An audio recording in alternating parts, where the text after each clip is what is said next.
Hello, hello, hello. Welcome, fellow witches and wizards. My name is Phoenix Jenny, and welcome to Storytime Saturday number 2. Hello, hello, hello. Okay, so today we're going to be reading Harry Potter and the Sorcerer's Stone chapters 3 and 4. If you have never joined us before, welcome. And let me tell you a little bit about what we do here on Storytime Saturdays. What we do is I simply share my favorite books. Right now we're sharing Harry Potter, and I am reading them, but it is not a simple audiobook. I do not simply sit and read. I actually talk about what I'm reading. I'm a huge Harry Potter fan, if you didn't know already. And I just really love sharing the books and the movies and everything. So I'll be doing everything and anything. I'll be reading, and I'll be sharing my thoughts and insights, both as a piece of literature and just because I'm a huge fan of the book series. There will be spoilers. So if you haven't read before and you'd like to, I'm not holding anything back. I will be referring to as much as I can. There's that. So welcome. Get comfortable, settle in, and grab a nice hot drink like me. I have it in one of my Harry Potter mugs. I have a few, but I have a nice hot drink as well. This is a time to get comfortable and relax and just listen to me read and fangirl over Harry Potter. This is essentially what this is. Don't forget that this is live, so you can talk to me live if you want to. There's a comment section right over there. I might not see your comment right away because I will be reading, but I certainly will get to it, and I certainly will read it during the intermission, if there will be an intermission. I actually don't know how long it'll take me to read chapters, and if it's not that long, then I don't know if I'll have an intermission or not, but I'll certainly be checking from time to time if anyone does leave a comment. If you like the stream, or if you're watching this after the fact and you like the video, please click the like button. That helps a lot. That tells YouTube that you like it and that other people might like it as well, and so it's more likely to share the stream with other people on the internet. Also, if you're not subscribed, click subscribe, because I do lots more content. I play lots of different video games. I'm planning on doing a lot more, so I have more videos on my channel. And if you'd like to know when I upload, or even when I stream, you can be notified by clicking the bell icon. I also stream daily.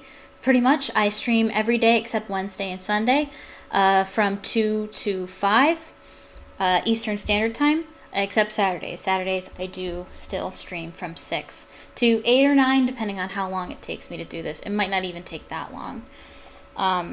Is the thing about Harry Potter and the Sorcerer's Stone is it's not J.K. Rowling's best work, as I talked about in the previous video. So it's not as meaty as the other books are, but there's still plenty to it. But it just might not take me that long to read them or talk about them, because there might not be as much as the other books will yield. But yes, I stream almost daily, and I stream playing video games. I play The Sims. I plan on doing more for streams, playing adventure games, more puzzle games, whatever game. Like, I don't really limit myself to what I want to do. It's anything I want to do, and I have a lot that I want to do. I have a wide range of interests. But with that, I will get into reading. I'm trying to see if my drink is too hot. Maybe okay.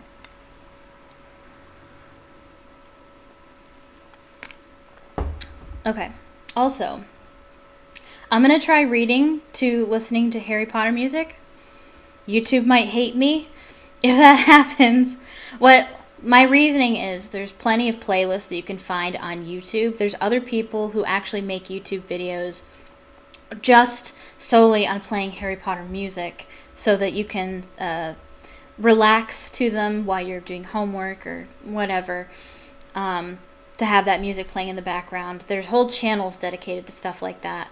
They have the Harry Potter music along with some visuals, and they have like ambient sounds with it. They don't make money off of their videos, but that's okay. I'm not trying to make money off of this particular stream or any of my streams that have to do with reading from somebody else. So I'm not making money off of this anyway. YouTube is most likely going to say that I can't monetize my video. I can't monetize any of my videos anyway. So I'll give it a try. If they don't like it and they end up like muting all the sound in my video or taking my video down in general, which I doubt they'll do, but if that does happen, that's okay. I will redo this. I will reread chapters 3 and 4 without music. It'll be fine. Even if I get a copyright strike, it'll just be one. It won't be a big deal. I won't do it again. I don't think that'll happen though. But I just thought having some nice music in the background, Harry Potter music, would be just delightful. So let me know if it's too loud. I spent the last 30 minutes testing the volume. It's not super loud for me, but it might be loud for you. I can't necessarily tell, and I can't really even hear it right this minute. But it says that it's going, according to my desktop audio. It's and the first song is actually quite low. It's quite a low song, so just waiting to see if I can hear it at all.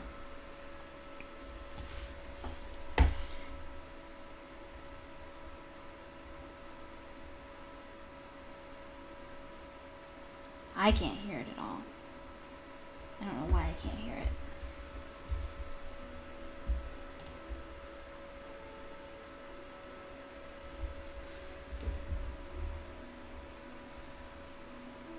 Yeah, it's playing.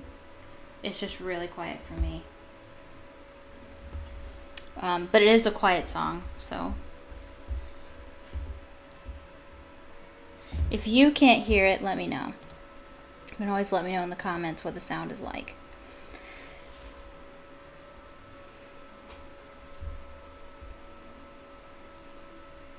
Let me check with my headphones. No, I can't. It'll mess up the sound. It'll mess up the sound on my desktop audio. Says it's going. But I don't want it to be so loud that you guys can't hear me.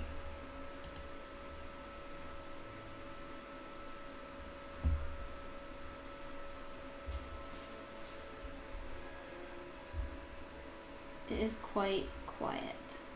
It is a quiet song. But I can hear it a little bit. And Harry's Wondrous World is the next song, and it's we know that one's a loud one, so okay. Well, we'll see how it goes. I'm sure I will hear it eventually. Okay. Another drink.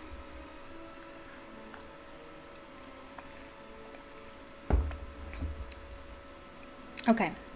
Chapter 3. The Letters from No One. The escape of the Brazilian boa constrictor earned Harry his longest ever punishment.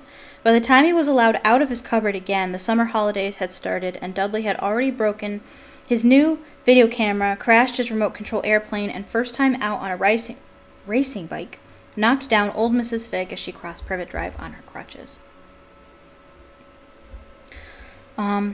Yeah, that does seem like child abuse to me. I was talking about it when we were reading the previous chapters. No red flags to anybody but me. This just seems like child abuse to me. I don't know. I might be crazy. Harry was glad school was over. Okay, so no one will even notice that he's being locked up. Okay. But there was no escaping Dudley's gang. Wait a minute. Glad school was over. That means this is... I mean, it doesn't say when school is over, but I know that school, at least, I think school in the UK goes into the middle of June, towards the end of June. And then summer vacation is July and August, and then they start school back up at the beginning of September. So I don't know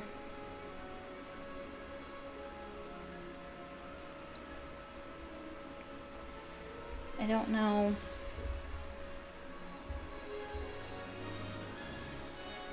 I can hear the music now. So I don't know exactly when this is. This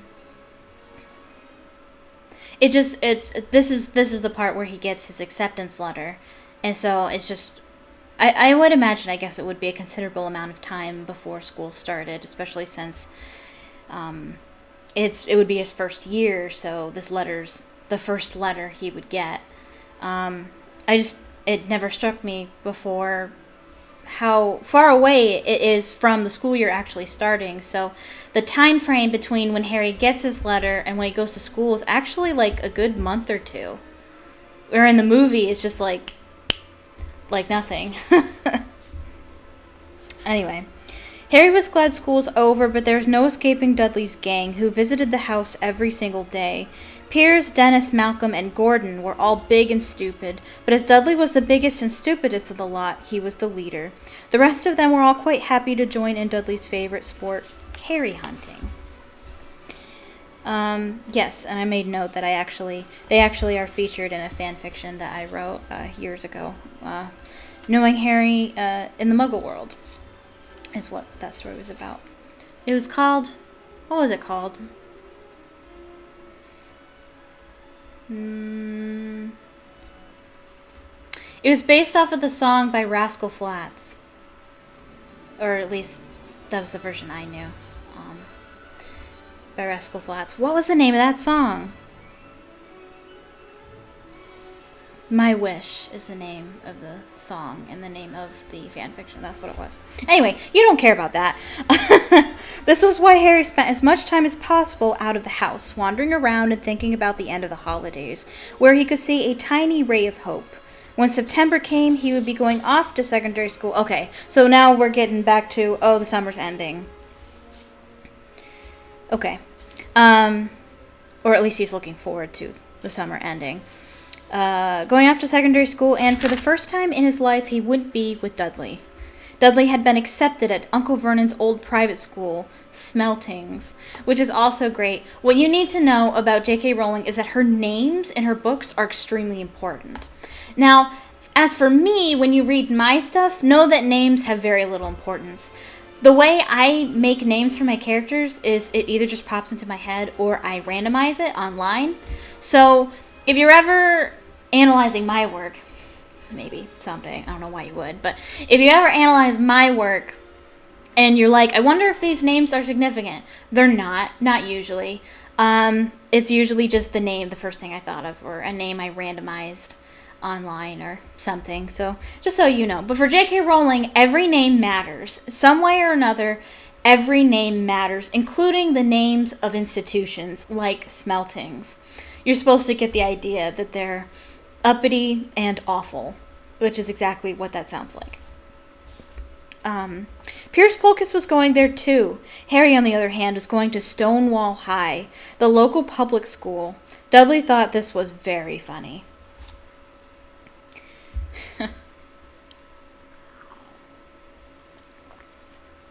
Stonewall. Makes it sound like a prison. That's probably the significance of that name. They stuffed people's heads down the toilet the first day at Stonewall, he told Harry. Want to come upstairs and practice? No, thanks, said Harry. The poor toilets never had anything as horrible as your head down it. It might be sick. Then he ran before Dudley could work out what he said. He was so smart from the very beginning. Oh, so smart and so funny. Love that boy. One day in July, Aunt Petunia took Dudley to London to buy his Smeltings uniform, leaving Harry at Mrs. Figg's. Oh, so he does stay with Mrs. Figg's at some point. Anyway, Mrs. Figg wasn't as bad as usual. It turned out she'd broken her leg tripping over one of her cats, and she didn't seem quite as fond of them as before. She let Harry watch television and gave him a bit of chocolate cake that tasted as though she'd had it for several years. I'm sorry, that just made me think of... This is dumb. But if anybody's ever watched the show Seinfeld, it just made me think of how Elaine eats that really old piece of cake and it makes her sick afterwards. It's irrelevant. It has nothing to do with this. That's just what it made me think of. That's a good episode. Anyway, that evening, Dudley paraded around the living room for the family in his brand new uniform. Smelting's boys wore maroon tailcoats, orange knickerbockers. I'm not entirely sure what knickerbockers are. I think they have something to do with socks, though. Don't know. And flat straw hats called boaters. They also carried knobbly sticks used for hitting each other while the teachers weren't looking. How dumb. This is supposed to be good training for later in life. Yes, let's make more abusive adults, please. As he looked at Dudley and his new knickerbockers, Uncle Vernon... Okay, maybe it's not socks. I don't know. I feel like I've looked that up. Obviously not super memorable. Uncle Vernon said gruffly that it was the proudest moment of his life. Aunt Petunia burst into tears and said she couldn't believe it was her ickle Duddykins. He looked so handsome and grown up. Harry didn't trust himself to speak. He thought 2 of his ribs might already have cracked from trying not to laugh. There was a horrible smell in the kitchen the next morning when Harry went in for breakfast. It seemed to be coming from a large metal tub in the sink. He went to have a look. The tub was full of what looked like dirty rags swimming in grey water.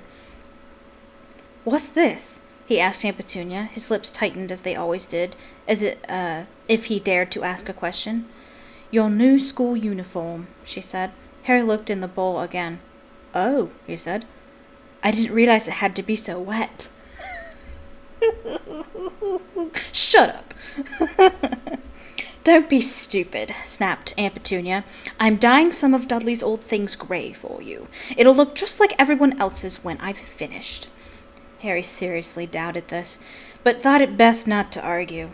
He sat down at the table and tried not to think about how he was going to look on his first day at Stonewall High, like he was wearing bits of old elephant skin, probably.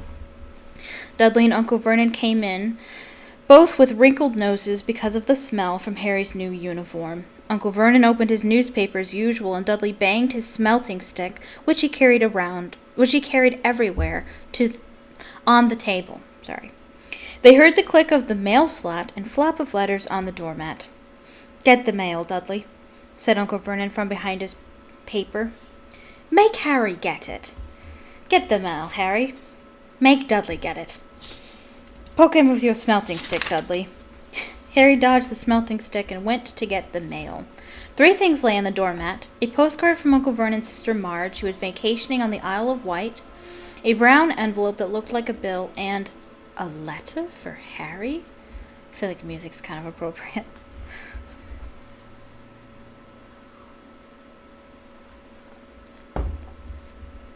Harry picked it up and stared at it, his heart twanging like a gigantic elastic band.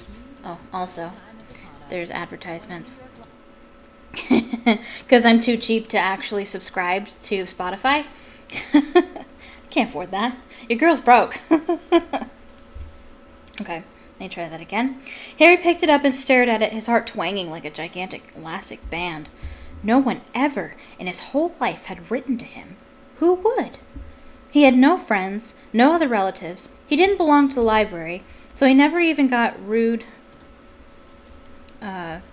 notes asking for books back. Yet here was a letter addressed so plainly there could be no mistake.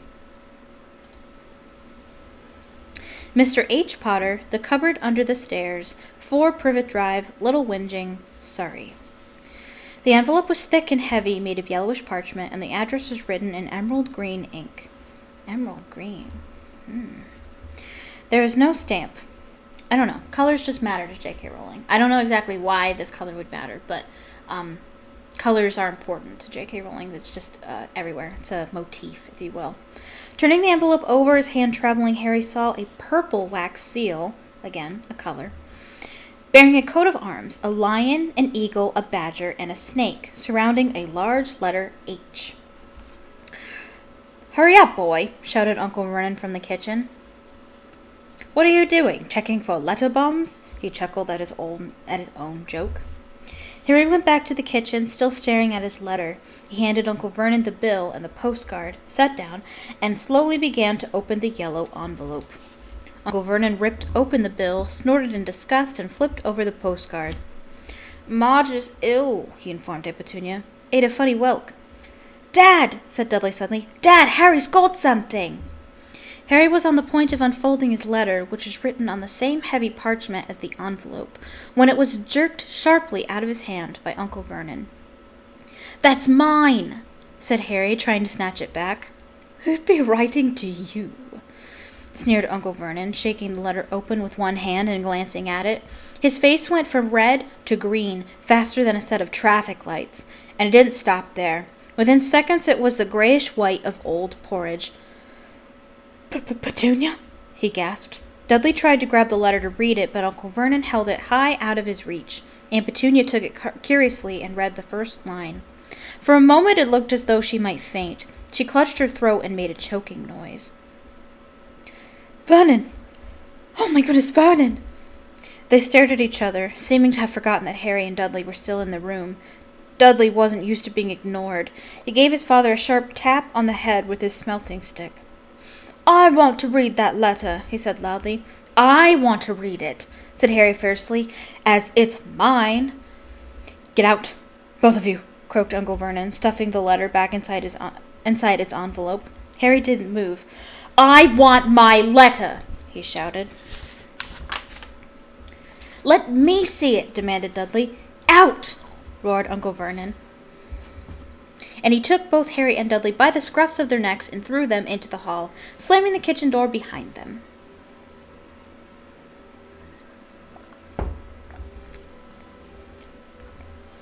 Harry and Dudley promptly had a furious but silent fight over who would listen at the keyhole. Dudley won, so Harry, his glasses dangling from one ear, lay flat on his stomach to listen at the crack between door and floor. Vernon, Aunt Petunia was saying in a quivering voice, look at the address. How could they possibly know where he sleeps? You don't think they're watching the house? They definitely are. Watching, spying, might be following us, muttered Uncle Vernon wildly. But what should we do, Vernon? Should we write back? Tell them we don't want... Harry could see Uncle Vernon's shiny black shoes pacing up and down the kitchen. No, he said finally. No, we'll ignore it. If they don't get an answer, yes, that's best. We won't do anything. But I'm not having one in the house, Petunia. Didn't we swear when we took him in we'd stamp out that dangerous nonsense? That evening when he got back from work, Uncle Vernon did something he'd never done before. He visited Harry in his cupboard. Where's my letter? Said Harry the moment Uncle Vernon had squeezed through the door. Who's writing to me? No one. It was addressed to you by mistake, said Uncle Vernon shortly. I have burned it. It was not a mistake, said Harry angrily. It had my cupboard on it. Silence! yelled Uncle Vernon, and a couple of spiders fell from the ceiling. He took a few deep breaths and then forced his face into a smile, which looked quite painful. Ah, yes, Harry. About this cupboard. Your aunt and I have been thinking. You're really getting a bit big for it. We think it might be nice if you moved into Dudley's second bedroom. Why? Said Harry. Don't ask questions, snapped his uncle. Take this stuff upstairs, now. So now that he's worried that they might be watching, now they're going to be, I wouldn't say nicer, but more civil, I guess, and actually give him a bedroom. That would be nice. Can you imagine them stuffing Harry as a baby down there? That would be terrible. The Dursleys' house had 4 bedrooms, one for Uncle Vernon and Aunt Petunia, one for visitors, usually Uncle Vernon's sister, Marge, one where Dudley slept, and one where Dudley kept all the toys and things that wouldn't fit into his first bedroom. It only took Harry one trip upstairs to move everything he owned from the cupboard to his room. He sat down on the bed and stared around him. Nearly everything in here was broken. The month-old video camera was laying on top of a small, working tank Dudley had once driven over the next-door neighbor's dog. In the corner was Dudley's first-ever television set, which he'd put his foot through when his favorite program had been canceled.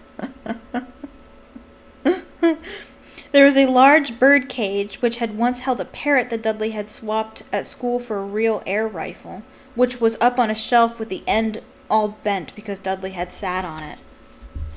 Other shelves were full of books. They were the only things in the room that looked as though they'd never been touched. Books?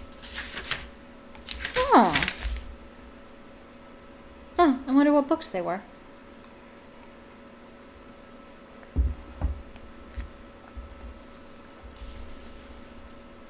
From downstairs came the sound of Dudley bawling at his mother. "I don't want him in there. I need that room. Make him get out." Harry sighed and stretched out on the bed. Yesterday he'd have given anything to be up here. Today he'd rather be back in his cupboard with that letter than up here without it. Next morning at breakfast, everyone was rather quiet. Dudley was in shock. He'd screamed, whacked his father with his smelting stick, been sick on purpose, kicked his mother, and thrown his tortoise through the greenhouse roof. Oh, jeez. I hope it's okay. And he still didn't have his room back. Harry was thinking about this time yesterday and bitterly wishing he'd opened the letter in the hall. I know. What were you thinking? Uncle Vernon and Aunt Petunia kept looking at each other darkly. When the mail arrived, Uncle Vernon, who seemed to be trying to be nice to Harry, made Dudley go and get it. They heard him banging things with the smelting stick all the way down the hall. Then he shouted, "There's another one!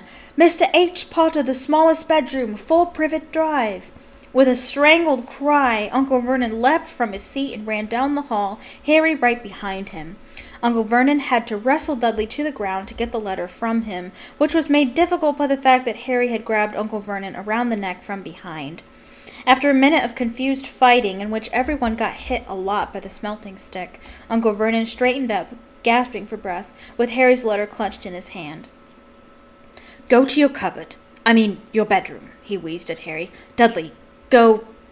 Just go." Harry walked round and round his new room. Someone knew he had moved out of his cupboard, and they seemed to know he hadn't received his first letter. Surely that meant they'd try again. This time he'd make sure they didn't fail. He had a plan. The repaired alarm clock rang at 6 o'clock the next morning. Harry turned it off quickly and dressed silently. He mustn't wake the Dursleys. He stole downstairs without turning on any of the lights. He was going to wait for the postman on the corner of Privet Drive and get the letters from number 4 first. His heart hammered as he crept across the dark hall toward the front door. Ah! Harry leapt into the air. He'd trodden on something big and squashy on the doormat. Something alive. Lights clicked on upstairs, and to his horror, Harry realized that the big, squashy something had been his uncle's face. Uncle Vernon had been lying at the foot of the front door in a sleeping bag, clearly making sure that Harry didn't do exactly what he'd been trying to do. He shouted at Harry for about half an hour, and then told him to go and make a cup of tea. Harry shuffled miserably off into the kitchen, and by the time he got back, the mail had arrived, right into Uncle Vernon's lap. Harry could see 3 letters addressed in green ink. "I want," he began, but Uncle Vernon was tearing the letters into pieces before his eyes. Uncle Vernon didn't go to work that day. He stayed at home and nailed up the mail slot.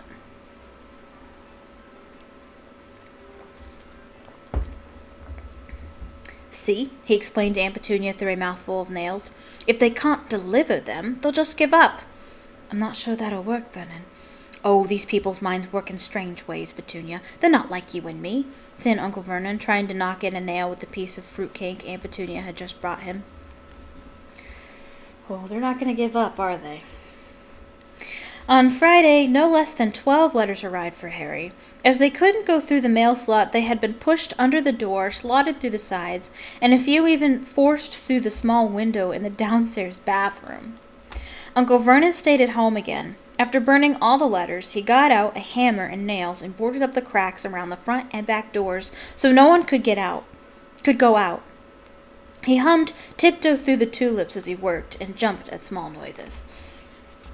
On Saturday, things began to get out of hand. 24 letters to Harry found their way into the house, rolled up and hidden inside each of the 24 eggs that their very confused milkman had handed Aunt Petunia through the living room window. It's also, numbers are also kind of significant to J.K. Rowling. She often uses the numbers 7 and 12 and 24. She said 12 letters earlier, and then 24 letters, a multiple of 12. So I don't know exactly what the significance is, but of the analyses that I've read of Harry Potter, it is definitely something you notice, is that she often uses the same numbers, and they are of significance to her. That scene is actually quite funny in the deleted scenes for the DVD. You have Aunt Petunia cracking every single egg and a letters inside each one.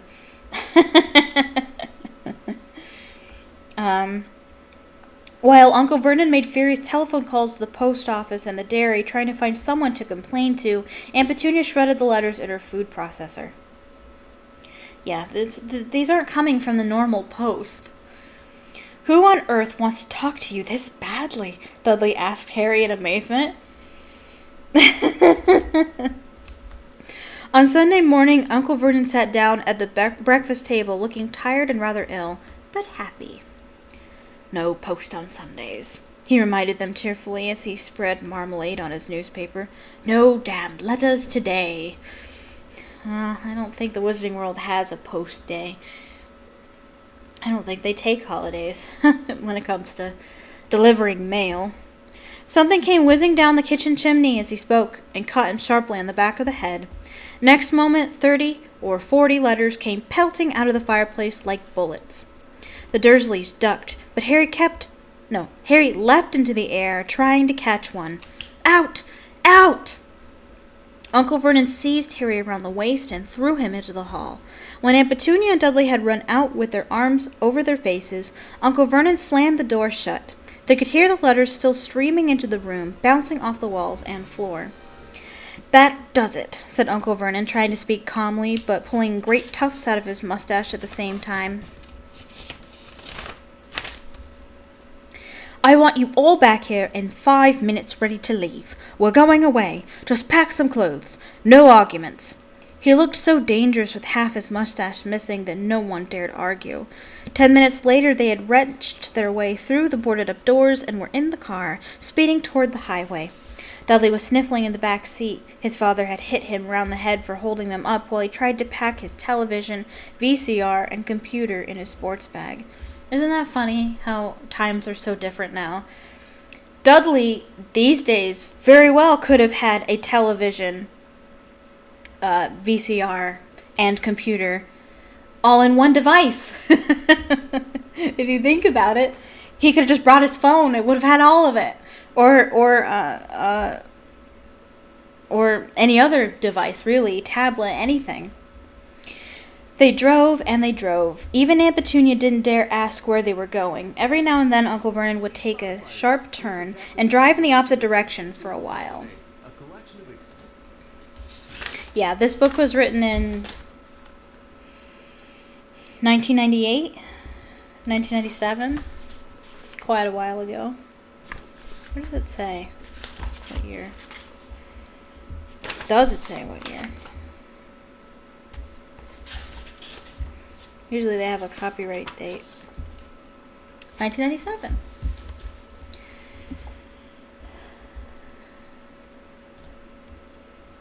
Shake him off. Shake him off, he would mutter whenever he did this. I didn't know he listened to Taylor Swift.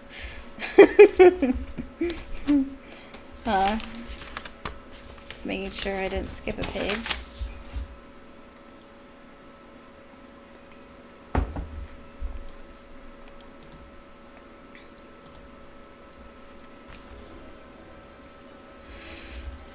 They didn't stop to eat or drink all day. By nightfall, Dudley was howling. He'd never had such a bad day in his life. He was hungry, he'd missed 5 television programs he'd wanted to see, and he'd never gone so long without blowing up an alien on his computer. I know the feeling, man. Uncle Vernon stopped at last outside a gloomy-looking hotel on the outskirts of a big city. Dudley and Harry shared a room with twin beds and damp, musty sheets. Dudley snored, but Harry stayed awake, sitting on the windowsill, staring down at the lights of passing cars and wondering. They all ate stale cornflakes and cold tinned tomatoes on toast. Ew. For breakfast the next day. They just finished when the owner of the hotel came over to their table. "Excuse me, but is one of you Mr. H. Potter? Only I got an 100 of these at the front desk. She held up a letter so they could read the green ink address. Mr. H. Potter, room 17, Railview Hotel, Cokeworth. Harry made a grab for the letter, but Uncle Vernon knocked his hand out of the way. The woman stared. "I'll take them," said Uncle Vernon, standing up quickly and following her from the dining room. 100 of them? What are you going to do with them? "Wouldn't it be better to just go home, dear?" Aunt Petunia suggested timidly, hours later. But Uncle Vernon didn't seem to hear her. Exactly what he was looking for, none of them knew. He drove them into the middle of a forest, got out, looked around, shook his head, got back in the car, and off they went again. The same thing happened in the middle of a plowed field, halfway across a suspension bridge, and at the top of a multi-level parking garage. "Daddy's gone mad, hasn't he?" Dudley asked Aunt Petunia dully late that afternoon. Uncle Vernon had parked at the coast, locked them all inside the car, and disappeared. It started to rain. Great drops beat on the roof of the car. Dudley sniveled. "It's Monday," he told his mother. "The great Humberto's on tonight, and want to stay somewhere with a television." Monday. This reminded Harry of something. If it was Monday, and you could usually count on Dudley to know the days of the week because of the television, then tomorrow, Tuesday, was Harry's 11th birthday. Of course, his birthdays were never exactly fun. Last year, the Dursleys had given him a coat hanger and a pair of Uncle Vernon's old socks. Still, you weren't 11 every day. Uncle Vernon was back, and he was smiling. He was also carrying a long, thin package and didn't answer Aunt Petunia when she asked what he'd bought. "Found the perfect place," he said. "Come on, everyone out." It was very cold outside the car. Uncle Vernon was pointing at what looked like a large rock way out at sea. Perched on top of the rock was the most miserable little shack you could imagine. One thing was certain. There was no television in there.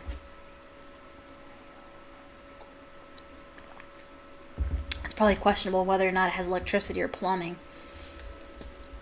"Storm forecast for tonight," said Uncle Vernon gleefully, clapping his hands together, "and this gentleman's kindly agreed to lend us his boat." A toothless old man came ambling up to them, pointing with a rather wicked grin at an old rowboat bobbing in the iron-gray water below them. "I've already got some rations," said Uncle Vernon, "so all aboard." It was freezing in the boat. Icy sea spray and rain crept down their necks, and a chilly wind whipped their faces.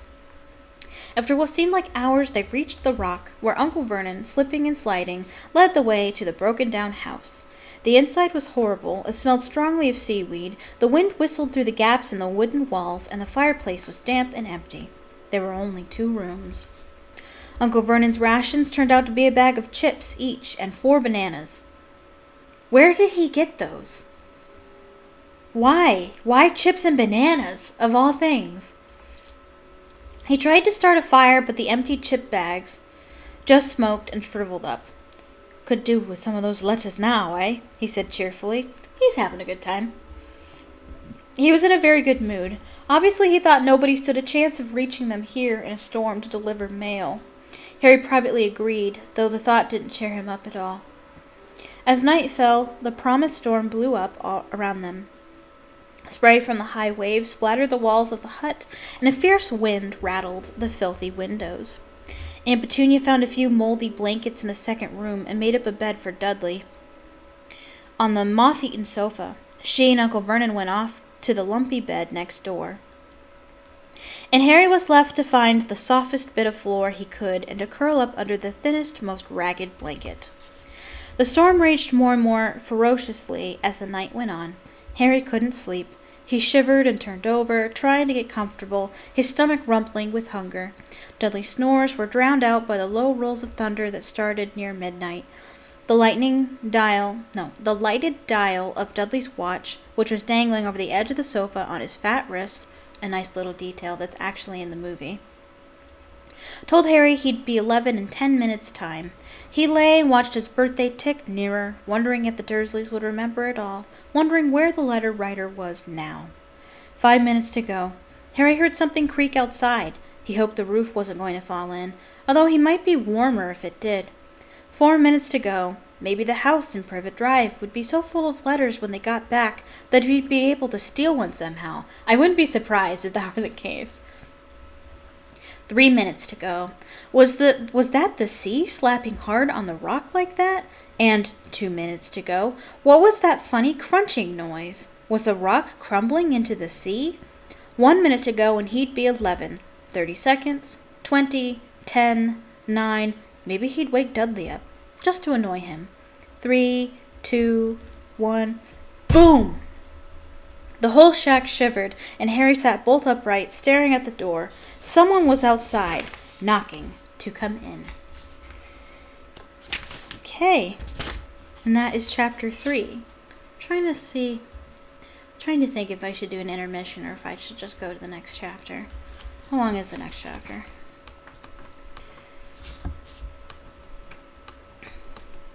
Man, I want to get to Hogwarts already. It's about average. I know that chapter 5, Diagon Alley, is quite long. I've been reading for about 45 minutes. It takes me about 45 minutes to read a chapter. I think I will do an intermission just to give my voice a little bit of a break. And to give anybody else a break if you, this is a good time to get a refill or use the bathroom or whatever you might want to do. Yeah, and so I will be back. 1 second. Let me pause the music. I hope that sounds okay for you. Welcome back, Witches and Wizards. Okay, so we will get into chapter 4 next. And before I start, I just want to say, if you are not able to stay for the whole stream, that is okay. I will be posting this on my channel. I post all my live streams on my channel. So do not worry if you can't be here for the whole thing. I probably should have said that at the beginning. But yes, so you can always watch it again. I've made playlists for it. And you can even watch my old streams. You can even watch the last episode of Storytime Saturday if you'd like. It is up on my channel. Go ahead and view that. Okay, let me turn my music back on.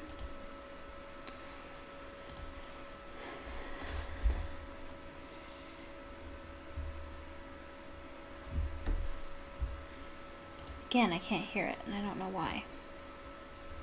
I don't understand why I can't hear it. I hope you guys can hear it. Yeah, it says it's going on my desktop audio. Okay. Because my radio, what is this? My speaker is all the way up, and I can't hear it at all.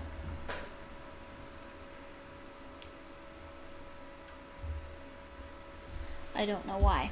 I don't know why. I do have it turned down on the actual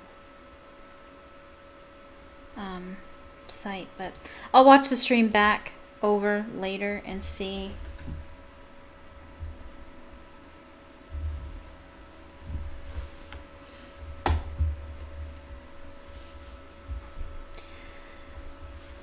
And I'll see what it sounds like. Because I can hear the ads, so the song is probably just really quiet. Oh, there we go. I can hear it. Oh, perfect. Okay. Chapter 4, The Keeper of the Keys. Boom! They knocked again. Dudley jerked awake. "Where's the cannon?" he said stupidly. There was a crash behind them, and Uncle Vernon came skidding into the room. He was holding a rifle in his hands. Now they knew what had been in the long, thin package he had brought with them. Now, I was just thinking about this during the break. Where did Uncle Vernon get this gun? I mean, I don't know. I've never lived in England, but from what I understand, it's harder to get a gun over there than it is over here in the States. Even in the States, you can't just walk into a shop and buy a gun. Like, in most states, you have to have some sort of permit, and you have to, like, wait 3 days to get it. Where did he get this gun from? That's extremely shady. I don't know. I have no idea how he got this. "Who's there?" he shouted. I warn you, I'm armed.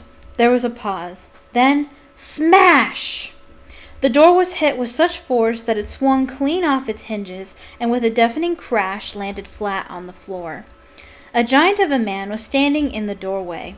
His face was almost completely hidden by a long, shaggy mane of hair and a wild, tangled beard, but you could make out his eyes glinting like black beetles under all the hair. Hagrid is a favorite character of a lot of people, so I'm sure a lot of you like this chapter. The giant squeezed his way into the hut, stooping so that his head just brushed the ceiling. He bent down, picked up the door, and fitted it easily back into its frame. The noise of the storm outside dropped a little. He turned to look at them all. "Couldn't make us a cup of tea, could you? It's not been an easy journey." He strode over to the sofa where Dudley sat frozen with fear. "Budge up, you great lump," said the stranger. Dudley squeaked and ran to hide behind his mother, who was crouching, terrified, behind Uncle Vernon. "And here's Harry," said the giant. Harry looked up into the Harry looked up into the fierce, wild, shadowy face and saw that the beetle eyes were crinkled in a smile. "Last time I saw you, you were only a baby," said the giant. "You look a lot like your dad, but you got your mom's eyes." Uncle Vernon made a funny, rasping noise. "I demand that you leave at once, sir," he said. "You are breaking and entering." Shut up, Dursley, you great prune," said the giant. He reached over the back of the sofa, jerked the gun out of Uncle Vernon's hands, bent it into a knot as easily as if it had been made of rubber, and threw it into a corner of the room. Uncle Vernon made another funny noise, like a mouse being trotted on. "Anyway, Harry," said the giant, turning his back on the Dursleys, "a very happy birthday to you. Got something for you here. I might have sat on it at some point, but it'll taste all right." From an inside pocket of his black overcoat, he pulled a slightly squashed box. Harry opened it with trembling fingers. Inside was a large, sticky chocolate cake. That's the only way to have chocolate cake, is if it's sticky, right? With "Happy Birthday, Harry" written on it in green icing. Harry looked up at the giant. He meant to say thank you, but the words got lost on the way to his mouth. Where did they go? That's what I wrote here. And what he said instead was, "Who are you?" The giant chuckled. "True, I haven't introduced myself. Rubeus Hagrid, keeper of keys and grounds at Hogwarts." He held out an enormous hand and shook Harry's whole arm. "What about that tea, then, huh?" he said, rubbing his hands together. "I'd not say no to something stronger if you got it, mind." His eyes fell on the empty grate with the shriveling chip bags in it, and he snorted. He bent down over the fireplace. They couldn't see what he was doing, but when he drew back a second later, there was a roaring fire there. It filled the whole damp hut with flickering light, and Harry felt the warmth wash over him as though he'd sunk into a hot bath.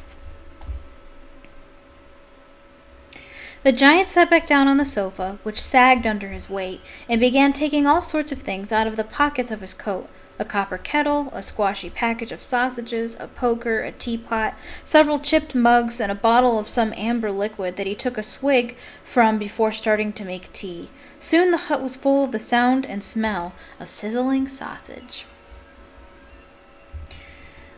That's something that J.K. Rowling is really good at, is making you feel like you're there. It's full of color and smell and sounds. You feel like you're there, the way that she writes. Nobody said a thing while the giant was working, but as he slid the first 6 fat, juicy, slightly burnt sausages from the poker, Dudley fidgeted a little. Uncle Vernon said sharply, "Don't touch anything he gives you, Dudley." The giant chuckled darkly.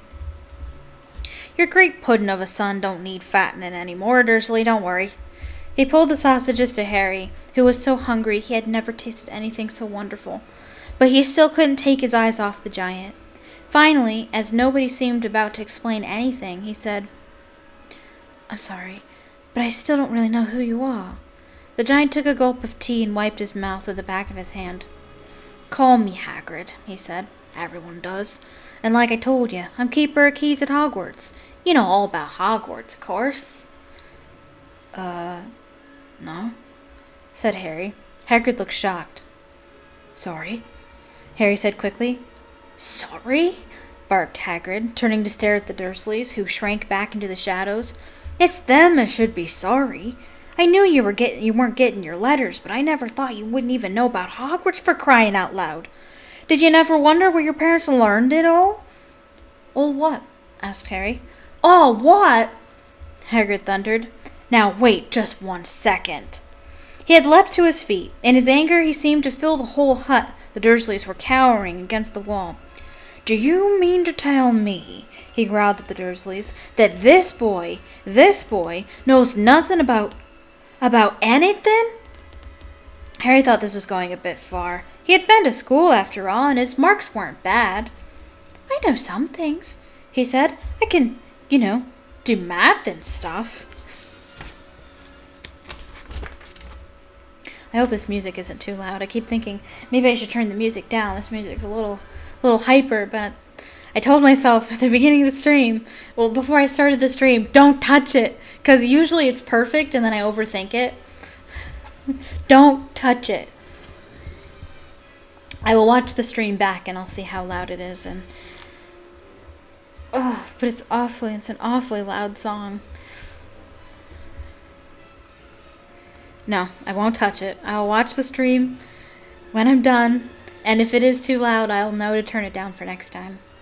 I apologize, though. If it is too loud, please let me know. Comments right there. I can see them right now. Be like, Erica, it's too loud. And I'll turn it down. You might not even hear it. It might be too loud to me. Anyway. If you'd like to hear it better, you can always tell me. Over there. Comments over there. Just type in, hey, sounds good.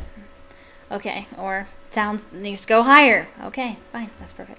But anyway. I'm probably just worrying too much. But Hagrid simply waved his hand and said, about our world, I mean. Your world, my world, your parents' world. What world? Hagrid looked as if he was about to explode. Dursley, he boomed. Uncle Vernon, who had gone very pale, whispered something that sounded like Mimble-Wimble. I don't know why that makes me laugh. Hagrid stared wildly at Harry. But you must know about your mom and dad, he said. I mean, they're famous. You're famous. What? My mom and dad weren't famous, were they? You don't know. You don't know. Hagrid ran his fingers through his hair, fixing Harry with a bewildered stare. Ooh, I like how that rhymed. Hagrid ran his fingers through his hair, fixing Harry with a bewildered stare. Now that's too loud. I don't want to hear none of that. You don't know what you are? He said finally. Uncle Vernon suddenly found his voice.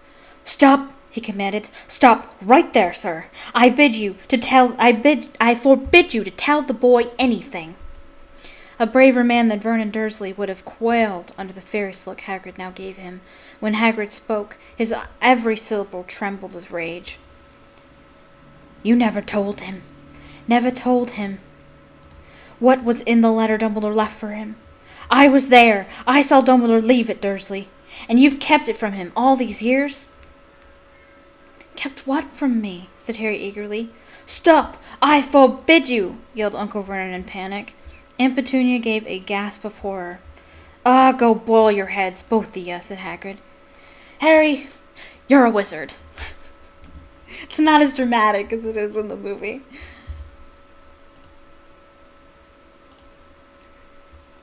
There was a silence inside the hut. Only the sea and the whistling wind could be heard. I'm a what? Gasped Harry. A wizard, of course, said Hagrid, sitting back down on the sofa, which groaned and sank even lower. And a thumping good un, I'd say, once you've been trained up a bit, with a mum and dad like yours. What else could you be? And I reckon it's about time you read your letter. I should say so. Harry stretched out his hand at last to take the yellowish envelope, addressed in emerald green to Mr. H. Potter. The floor. Hut on the rock. The sea. He pulled out the letter and read, Hogwarts School of Witchcraft and Wizardry. Headmaster Albus Dumbledore. Order of Merlin, First Class, Grand Sorcerer, Chief Warlock, Supreme Mugwump, International Confederation of Wizards. What the hell is a Mugwump? I know lots of things, but Harry Potter, that is something I don't know. Isn't that actually a word? Maybe I'll research that later.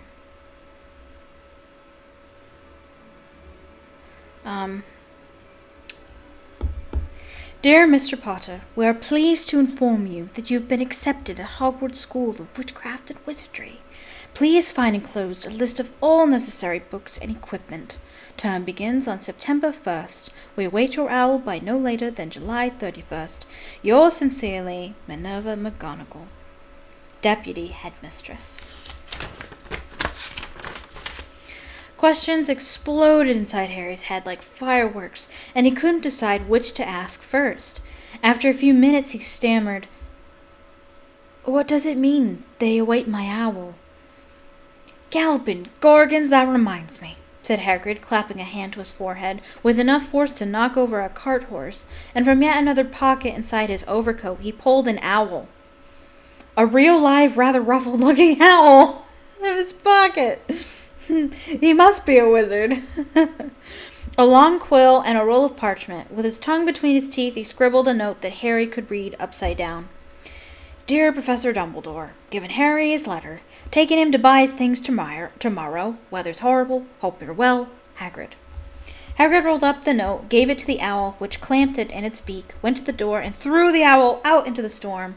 Then he came back and sat down as though this was as normal as talking on the telephone.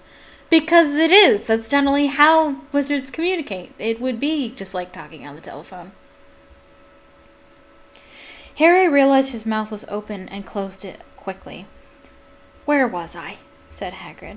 But at that moment, Uncle Vernon, still ashen-faced, but looking very angry, moved into the firelight. "He's not going," he said. Hagrid grunted. "I'd like to see a great muggle like you stop him," he said. "A what?" said Harry, interested. "A muggle," said Hagrid. "It's what we call non-magic folk like them.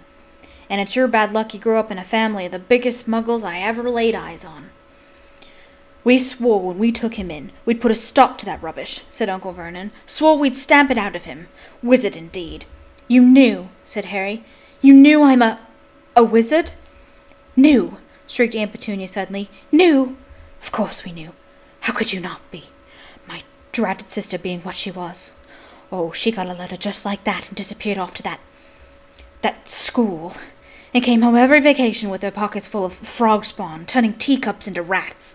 I was the only one who saw her for what she was. A freak! But for my mother and father, oh no, it was Lily this and Lily that. They were so proud of having a witch in the family."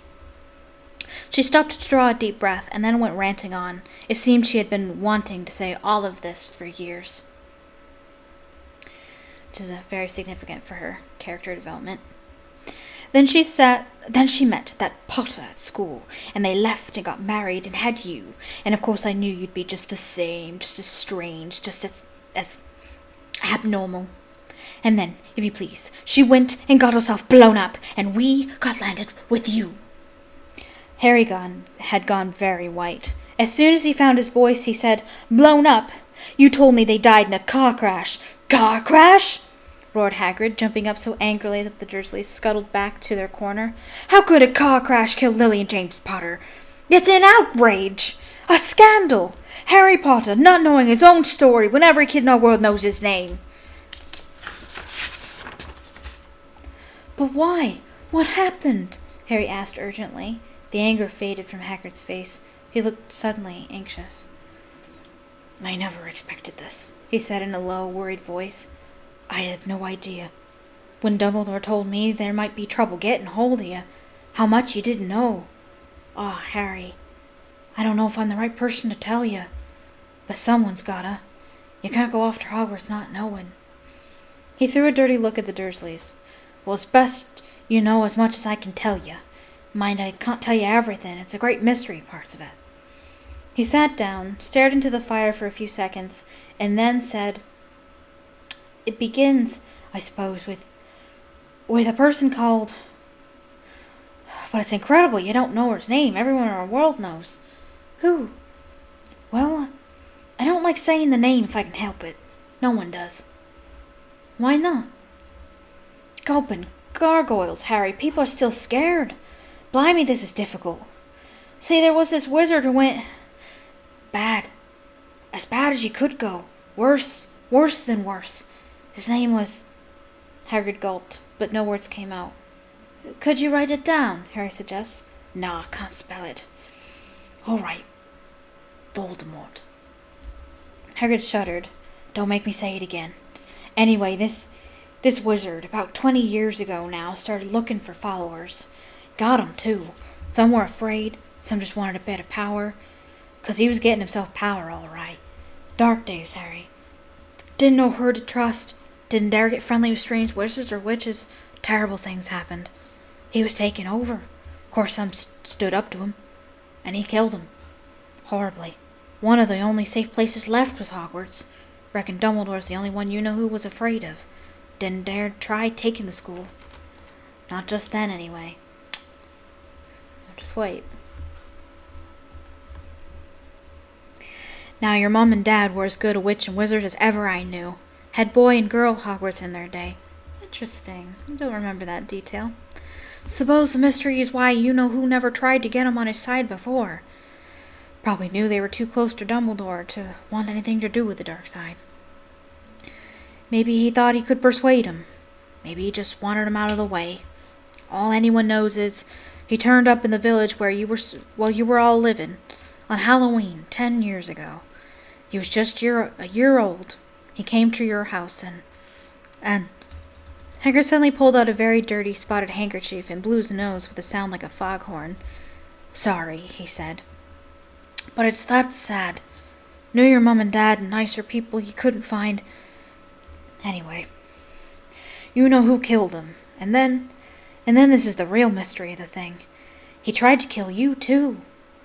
Wanted to make a clean job of it, I suppose. Or maybe he just liked killing by then. But he couldn't do it. Never wondered how you got that mark on your forehead? That was no ordinary cut. That's what you get when a powerful, evil curse touches you. Took care of your mom and dad and your house and even. But it didn't work on you. And that's why you're famous, Harry. No one ever lived after he decided to kill him. No one. Except you. And he'd killed some of the best witches and wizards of the age. The McKinnons, the Bones, the Pruitts. And you was only a baby, and you lived. Something very painful was going on in Harry's mind. As Hagrid's story came to a close, he saw again the blinding flash of green light, more clearly than he'd ever remembered it before. And he remembered something else, for the first time in his life, a high, cold, cruel laugh. Hagrid was watching him sadly. Took you from the ruined house myself, on Dumbledore's orders. Brought you to this lot. Load of old tosh, said Uncle Vernon. Harry jumped. He had almost forgotten that the Dursleys were there. Uncle Vernon certainly seemed to have got back his courage. He was glaring at Hagrid, and his fists were clenched. Now you listen here, boy, he snarled. I accept that there's something strange about you. Probably nothing a good beating wouldn't have cured. And if all of this was about your parents, well, they were weirdos, no denying it. And the world's better off without them, in my opinion. Ask for all they got, getting mixed up with those wizarding types. Just what I expected. Always knew they'd come to a sticking end. But at that moment, Hagrid leapt from the sofa and drew a battered pink umbrella from inside his coat. Pointing this at Uncle Vernon like a sword, he said, I'm warning you, Dursley. I'm warning you. One more word. In danger of being speared on the end of an umbrella by a bearded giant, Uncle Vernon's courage failed again. He flattened himself against the wall and fell silent. That's better, said Hagrid, breathing heavily and sitting back down on the sofa, which this time sagged right down to the floor. Harry, meanwhile, still had questions to ask, hundreds of them. But what happened to you know who. Good question, Harry.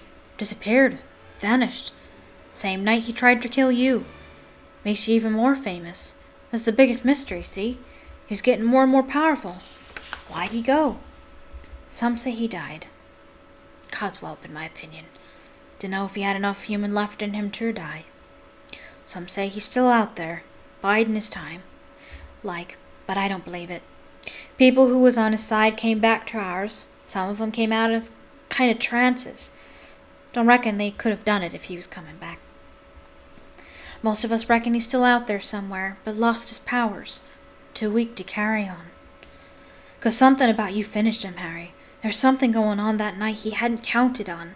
I don't know what it was, no one does, but something about you stumped him, all right. Hagrid looked at Harry with warmth and respect blazing in his eyes, but Harry, instead of feeling pleased and proud, felt quite sure there had been a horrible mistake. A wizard? Him? How could he possibly be? He spent his life being clouded by Dudley and bullied by Aunt Petunia and Uncle Vernon. If he was really a wizard, why hadn't he been turned into Why had they been turned into warty toads every time they tried to lock him in his cupboard? If he'd once defeated the greatest sorcerer in the world, how come Dudley had always been able to kick him around like a football? Hagrid, he said quietly, I think you must have made a mistake. I don't think I can be a wizard. To his surprise, Hagrid chuckled. Not a wizard, eh? Never made things happen when you were scared or angry? Harry looked into the fire. Now he came to think about it. Every odd thing that had ever made his aunt and uncle furious with him had happened when he, Harry, had been upset or angry. Chased by Dudley's gang, he had somehow found himself out of their reach. Dreading going back to school with that ridiculous haircut, he'd managed to make it grow back. And the very last time Dudley had hit him, hadn't he got his revenge without even realizing he was doing it? Hadn't he set a boa constrictor on him? Harry looked back at Hagrid, smiling, and saw that Hagrid was positively beaming at him. See, said Hagrid, Harry Potter, not a wizard. You wait, you'll be right famous at Hogwarts. But Uncle Vernon wasn't going to give in without a fight. Haven't I told you he's not going? He hissed. He's going to Stonewall High, and he'll be grateful for it. I've read those letters, and he needs all sorts of rubbish, spell books and wands, and... If he wants to go, a great muggle like you won't stop him, growled Hagrid. Stop Lily and James Potter, son, going to Hogwarts. You're mad. His name's been down ever since he was born. He's off to the finest school of witchcraft and wizardry in the world. 7 years there, and he won't know himself. He'll be with youngsters of his own sort for a change, and he'll be under the greatest headmaster Hogwarts ever had, Albus Dumbledore. I am not paying for some crackpot old fool to teach him magic tricks, yelled Uncle Vernon. But he had finally gone too far.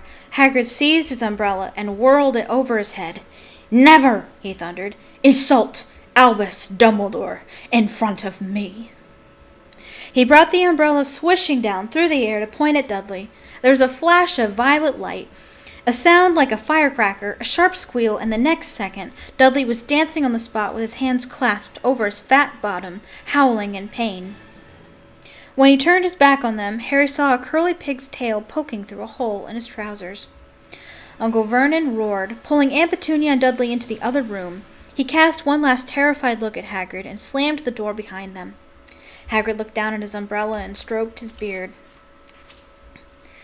Shouldn't have lost me temper, he said ruefully, but it didn't work anyway. Meant to turn him into a pig, but I suppose he was so much like a pig anyway, there wasn't much left to do.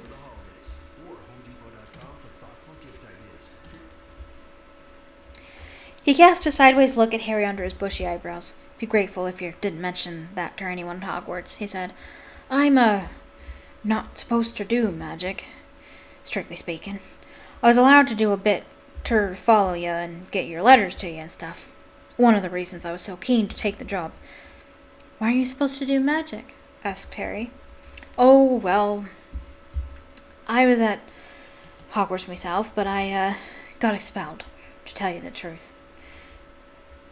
In my 3rd year, they snapped me wand in half and everything, but Dumbledore let me stay on as gamekeeper. Grey man Dumbledore. Why were you expelled? It's getting late, and we've got lots to do tomorrow, said Hagrid loudly. Gotta go up to town, get all your books and that. He took off his thick black coat and threw it to Harry. You can kip under that, he said. Don't mind if it wiggles a bit. I think I still got a couple of dormice in one of the pockets. Alright, and that's the end of the chapter. Took me about 30 minutes to read that. Some of the chapters are a little longer. Okay.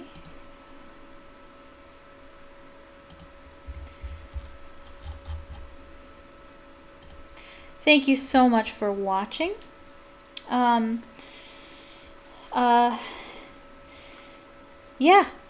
So next Saturday, 6 p.m., I believe.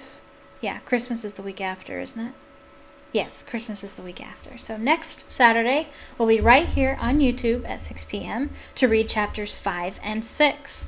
Will we get to Hogwarts? We won't get to Hogwarts yet. Hogwarts is a long ways away in the first one, unfortunately. We actually won't get to Hogwarts until... Actually, I don't think we'll get to Hogwarts until next year. Because I believe... Because I won't be streaming on Christmas Day, which is on a Saturday. And then I probably won't stream for New Year's Day either, which is the week after. So... we won't make it to Hogwarts till next year, unfortunately, but that's okay. We will get there. We will get there. So, chapters 5 and 6 next Saturday. If you are watching this video after the fact, not live, please leave a comment down below telling me what you thought of the video. Please leave a like. So that YouTube knows that you liked it and is more likely to share it. If you're not a subscriber, please click subscribe and click the bell notifications, the bell icon, so you can be notified when I upload and when I go live. Again, I stream every day except Wednesday and Sunday, so if you don't want to wait until next Saturday to see me, you can watch me on Monday, not tomorrow, but Monday at 2 p.m. I will be playing The Sims 4 Nifty Knitting. We'll be continuing that Let's Play. Come see me. We will be continuing where my character is engaged to Malcolm Landgrab, and we are meeting his parents for the very first time. So that's pretty exciting. So join me on Monday, and if you can't make it at 2 p.m., that's okay. I will be posting the video afterwards, shortly afterwards, so you can watch the stream back. It won't be live anymore, but you can still watch it. Thank you so much for watching, and I hope you have a magical evening. Bye-bye.